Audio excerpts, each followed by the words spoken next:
Labdien, draugi! Analizējot Google reklāmas kampaņas, visuzmanīgākie cilvēki var pamanīt, ka daļa no trafika ienek no Google search partneriem. Un tieši par šo vēlos arī šodien parunāt, kas tie tādi ir Google search partners. No kurienes tad ienek šis trafiks? Ja, tad tie ir search partners, nevis display partners, bet search partners. Search partneriem nav citi meklētāji. Tas nav Bing, tas nav Yahoo, tas ir kaut kas cits. Search partneri ir mājaslapas, no kurām ienāk trafiks uz jūsu mājaslapu.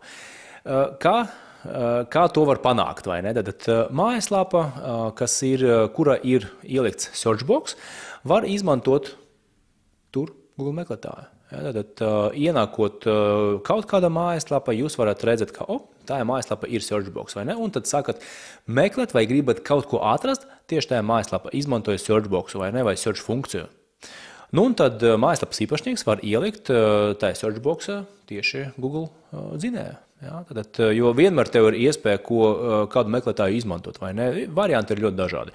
Var pašam uzbūvēt, var nopirkt atsevišķu rīku, var arī izmantot jau gatavo dzinēju, kas ir Google meklētājs. Ja? Nu, lūk, un tad, ja īpašnieks ir ielicis šo Google dzinēju, voļā, un tad meklējot, pieņemsim,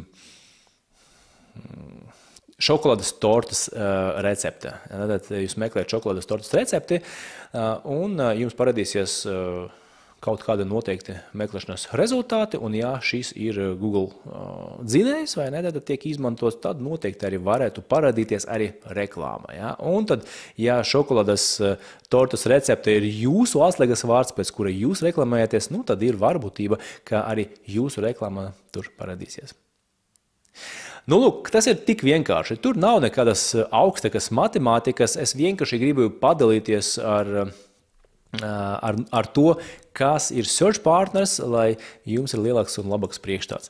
Cits jautājums ir, vai reklamēties pēc search partneros vai nereklamēties search partneros. Tas ir cits jautājums, jo iestatot kampaņas, jums ir iespēja vai nu izslēgt, vai nu ieslēgt. Pēc noklusējuma search partneri ir ieslēgti, tad jums ir iespēja izslēgt search partneros. Ja. Es teiktu, ka tas ir vairāk analīzes jautājums.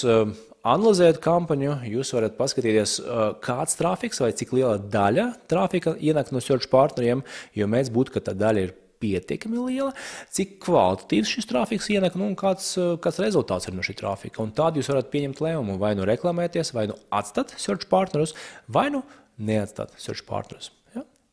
Nu, lūk, draugi, es ceru, ka palīdzēju noskaidrot un labāk saprast, ko nozīmē Google Search Partners, un tagad jūs varat ienākt jūsu Google Ads kontu un paskatīties, kāda situācija jums ir ar Search partneriem.